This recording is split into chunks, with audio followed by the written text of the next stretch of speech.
Oui, merci Madame la Présidente, Monsieur le Vice-président, Madame la déléguée spéciale. Le développement de l'économie circulaire est à nos yeux un des grands enjeux de la transition écologique des politiques régionales. Nous abordons donc avec intérêt ce projet de stratégie régionale et nous saluons nous aussi le travail des services de la région.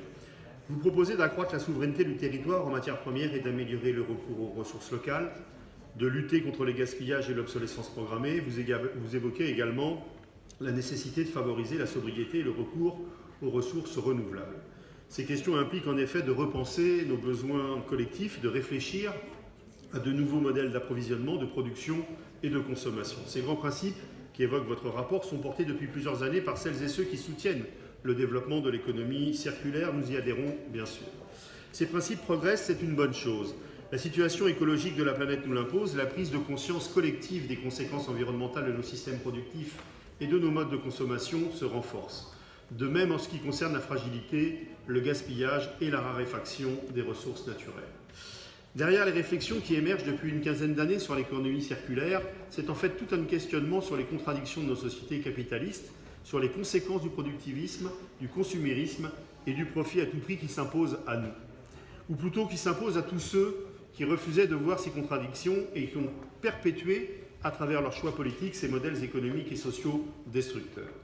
La droite se convertit maintenant à l'économie solidaire, les miracles existeraient donc.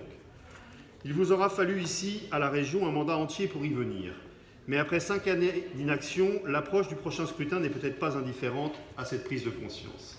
Du reste, le ton et le vocabulaire de votre rapport indiquent bien que vous n'êtes toujours pas sorti du mantra libéral de la compétitivité. La révolution intellectuelle de la droite n'est donc pas encore à l'ordre du jour. À notre sens, une politique de l'économie circulaire, et plus largement une politique écologique ambitieuse, ne peut être menée efficacement par ceux dont la préoccupation principale se résume à « que changer pour que rien ne change » en ne touchant pas au système. La stratégie que vous proposez ici contient bien sûr des orientations positives auxquelles nous souscrivons. Mais au-delà des déclarations d'intention qui ne coûtent pas cher, il faudra une réelle volonté politique pour les mettre en œuvre et des moyens financiers concrets. La mise en œuvre de cette politique doit passer en pratique par un travail d'évaluation permanent. Elle doit passer aussi par une action déterminée auprès des acteurs économiques régionaux pour qu'ils se conforment à ces principes.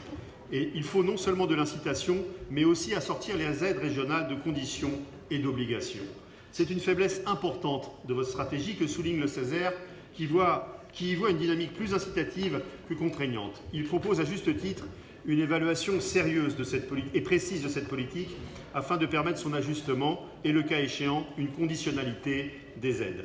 Au-delà, nous avons quelques propositions pour renforcer cette stratégie. D'une part, si l'enjeu de la pollution actuelle par les masques sanitaires jetables est cité, l'urgence à agir sur cette question ne nous semble pas réellement prise en compte. Ensuite, la problématique des batteries de véhicules électriques qui prend une ampleur considérable est malheureusement totalement absente des mesures proposées. Là aussi, pourtant, il y a urgence à anticiper et à agir sur toute la chaîne de production, de traçage et de retraitement de ces batteries. Cette question mérite un plan à part entière que nous détaillons dans notre amendement et qui doit être intégré à cette stratégie. Je vous remercie.